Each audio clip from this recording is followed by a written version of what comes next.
ഉദ്ഘാടനം ചെയ്ത് നിങ്ങളോട് സംസാരിച്ച ഒരു മണിക്കൂറിലേറെ രാഷ്ട്രീയം വളരെ കൃത്യമായി നിങ്ങളോട് പറഞ്ഞു വെച്ച പ്രിയപ്പെട്ട സഖാവ് ഡോക്ടർ കെ.ടി. ജലീൽ, സ്വാഗതം പറഞ്ഞ സ്വാഗത സംഘത്തിന്റെ കൺവീനർ കൂടിയിട്ടുള്ള രാജഗോപാൽ മാസ്റ്റർ, ഇവിടെ ജില്ലാ കമ്മിറ്റി അംഗമായിട്ടുള്ള പ്രിയപ്പെട്ട എൻ പ്രമോദ് ദാസ്, ഭാസ്കരൻ മാഷ് തുടങ്ങി വേദിയിലിരിക്കുന്ന വർഗബഹുജന സംഘടനകളുടെ നേതാക്കൾ, ഭാരവാഹികൾ, എന്നെ കേട്ടുകൊണ്ടിരിക്കുന്ന ഇടവണ്ണപ്പാറയിലെ പ്രിയപ്പെട്ട സഖാക്കളെ, ഞാൻ ദീർഘമായി സംസാരിക്കുന്നില്ല. ഒരു പക്ഷേ ജലീൽ സഖാവ് സംസാരിച്ചതുപോലെയുള്ള രീതിയിലും ആയിരിക്കില്ല എന്റെ സംസാരം. ഞാൻ കുറച്ചുകൂടിയൊക്കെ നിങ്ങളോട് ചോദിച്ചും പറഞ്ഞും ഒക്കെ സംസാരിക്കാനുള്ള താല്പര്യത്തോടു കൂടിയാണ് ഇവിടെ വന്നത്.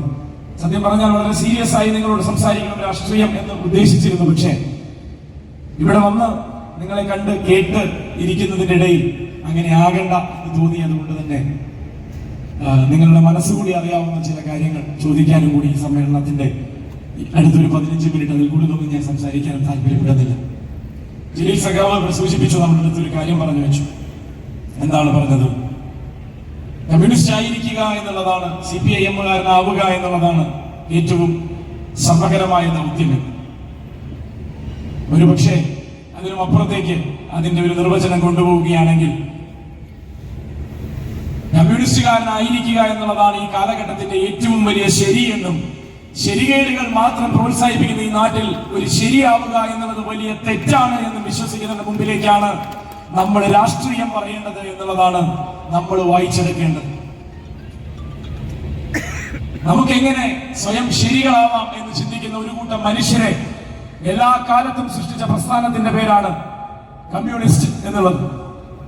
എന്നാൽ ഇന്നത്തെ കാലത്ത് അവനവന്റെ കാര്യങ്ങളിലേക്ക് ചുരുങ്ങി അധികാരത്തിന്റെ രാഷ്ട്രീയത്തിലേക്ക് മാത്രം കാര്യങ്ങളെ അടുപ്പിച്ചു നിർത്തുമ്പോൾ സാധാരണ മനുഷ്യരുടെ വിഷയങ്ങളെ സ്പർശിക്കുന്ന കാര്യങ്ങൾ പറയാനോ ഏറ്റെടുക്കാനോ ഒരാളും ഉണ്ടാകരുത് എന്നും, അങ്ങനെ ഉണ്ടാകാതെ ആകുമ്പോഴാണ് ചൊൽപ്പടിക്ക് നിൽക്കുന്ന ഒരു സമൂഹത്തെ തന്നെ സൃഷ്ടിച്ചെടുക്കാൻ പറ്റുക എന്ന് കഴിഞ്ഞ 3 ലോക്സഭാ തെരഞ്ഞെടുപ്പുകളിലൂടെ തെളിയിച്ചുകൊണ്ടിരിക്കുന്ന BJP-ക്ക് ആ BJP-യുടെ അതേ രീതിയിലേക്ക് ഈ കേരളത്തിന്റെ പൊതുസമൂഹത്തെ മാറ്റിയെടുക്കാനുമുള്ള വഴി ചൊൽപ്പടിക്ക് നിർത്താൻ പറ്റുന്ന ആളുകളെ ഉണ്ടാക്കിയെടുക്കുകയാണ് എന്നും, തന്റേടികളായ തന്റെ ഇടം കാക്കുന്ന കമ്മ്യൂണിസ്റ്റുകാരെ ഇല്ലാതാക്കുകയാണ് ആ രാഷ്ട്രീയമെന്നും ഈ പൊതുസമൂഹത്തിലേക്ക് എളുപ്പത്തിൽ വിൽക്കപ്പെടാൻ സാധിക്കുന്ന ഒരു ചരക്കായി മാറുന്നത്.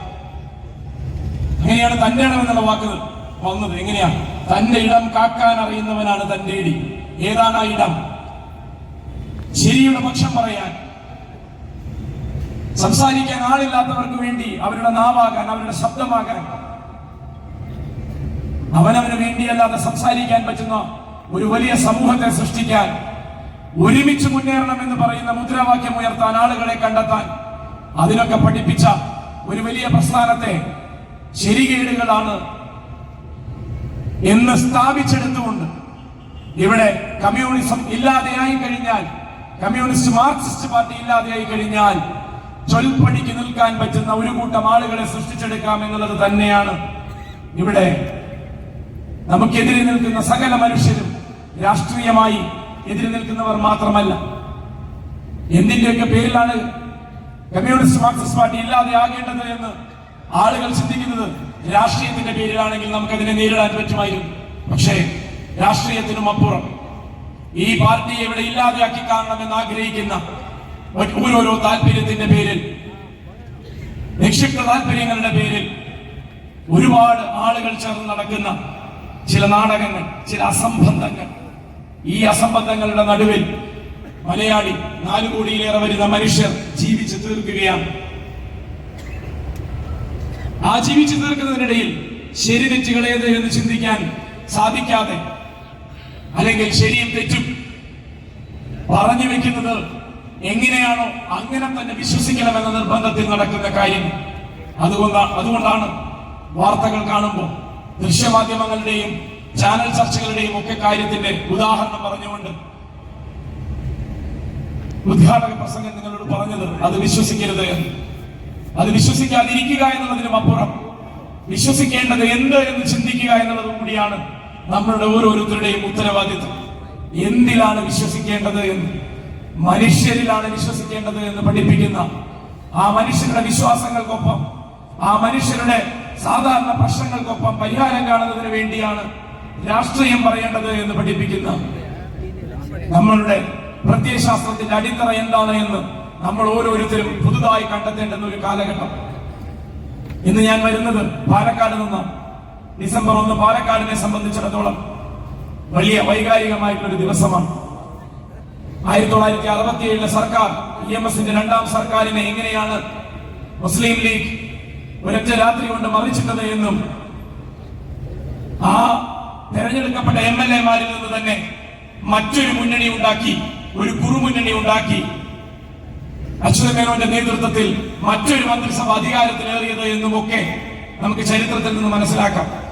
അങ്ങനെ അധികാരത്തിലേറിയ തെരഞ്ഞെടുപ്പിനെ നേരിടാതെ ജയിച്ചു നിന്നിരുന്ന അതേ MLA-മാരെ വെച്ചുകൊണ്ട് തന്നെ മറ്റൊരു മന്ത്രിസഭ ഉണ്ടാക്കി 67 EMS സർക്കാർ കൊണ്ടുവന്ന ഭൂപരിഷ്കരണ നിയമം അത് നടപ്പാക്കുന്നതിന് നിന്ന് അട്ടിമറിക്കാൻ വേണ്ടി ശ്രമം നടത്തുന്ന സമയത്ത് ഇങ്ങനെ ഉണ്ടാക്കിയ മന്ത്രിസഭ അവരുടെ ഭൂരിപക്ഷം നിയമസഭയിൽ തെളിയിക്കണമെന്ന് പറഞ്ഞ് 1969 ഡിസംബർ 1 കമ്മ്യൂണിസ്റ്റ് മാർക്സിസ്റ്റ് പാർട്ടി കേരളത്തിൽ അങ്ങോളം ഇങ്ങോളം വലിയ തോതിലുള്ള ജനകീയ സമരത്തിന് ആഹ്വാനം നൽകിയിരുന്നു.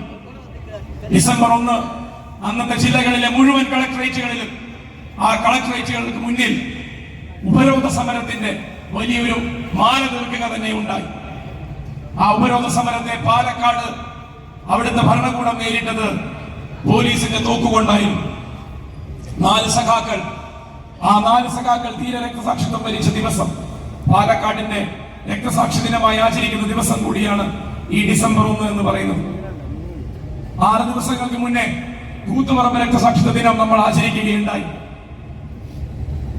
ഓരോ രക്തസാക്ഷിയും നമ്മളെ പഠിപ്പിക്കുന്നത് എന്താണ് എന്നുള്ളൊരു ചോദ്യം ഒരുപക്ഷെ നമ്മൾ ഓരോരുത്തരും നമ്മുടെ പ്രത്യയശാസ്ത്രത്തിന്റെ അടിത്തറയിൽ നിന്ന് ആലോചിച്ചുറപ്പിക്കേണ്ട ചില ഉത്തരങ്ങളിലൂടെ കടന്നു പോകേണ്ട കാലഘട്ടമാണിത്. എന്തായിരുന്നു രക്തസാക്ഷികൾ അവരവരുടെ കാലഘട്ടങ്ങളിൽ വിളിച്ചു പറഞ്ഞത്? ഒരുപാട് ശരികേടുകൾ സമൂഹത്തിൽ നടക്കുമ്പോ എങ്ങനെയാണ് ശരി കണ്ടെത്തേണ്ടത് എന്നും അവനവന്റെ ശരികളിലൂടെ, ഒരു പ്രസ്ഥാനത്തിന്റെ ശരികളിലൂടെ ഒരു സമൂഹത്തിന്റെ ശരി നിർവചിക്കുകയായിരുന്നു എന്നുള്ളതുമായിരുന്നു ആ രാഷ്ട്രീയം. അങ്ങനെയാണ് രക്തസാക്ഷികളെ നമ്മൾ ഓർക്കേണ്ടത്. ആ രക്തസാക്ഷിത്വങ്ങളിൽ നിന്ന് നമ്മൾ പഠിക്കേണ്ടത് എന്താണ്? കൂടുതൽ ശരിയാകാൻ നമുക്ക് എങ്ങനെ കഴിയുമെന്നുള്ളത്, നാടിനെ ശരിശീലിപ്പിക്കാൻ എങ്ങനെയാണ് ഒരു കമ്മ്യൂണിസ്റ്റുകാരന് സാധിക്കുക എന്നുള്ളത്, ഇടതാണ് ശരി എന്ന് ഒരുപാട് ആളുകളെ കൊണ്ട് എങ്ങനെയാണ് പറയിപ്പിക്കേണ്ടത് എന്ന് ആ രാഷ്ട്രീയം രൂപപ്പെടുത്തിയെടുക്കാനുള്ള സമയമാണ് നമ്മുടെ മുന്നിൽ. ഒരുപാട് തെറ്റിദ്ധാരണയിലൂടെ സാധാരണക്കാരായ മനുഷ്യരിലേക്ക് കഴിഞ്ഞ 8 വർഷത്തെ ഭരണത്തെ പറ്റി, CPM-ന്റെ രാഷ്ട്രീയ നിലപാടുകളെ പറ്റിയൊക്കെ അസംബന്ധങ്ങൾ നിറഞ്ഞ കഥകൾ ആവർത്തിച്ച് പറയുന്ന നുണകൾ സത്യമാണെന്ന് വിശ്വസിക്കുന്ന ഘട്ടത്തിലേക്ക് മനുഷ്യർ അറിയാതെയാണെങ്കിലും എത്തിക്കൊണ്ടിരിക്കുകയാണ്. ആ മനുഷ്യരെ എങ്ങനെയാണ് തിരുത്താൻ സാധിക്കുക? അതാണ് നമ്മുടെ മുന്നിലുള്ള ചോദ്യം.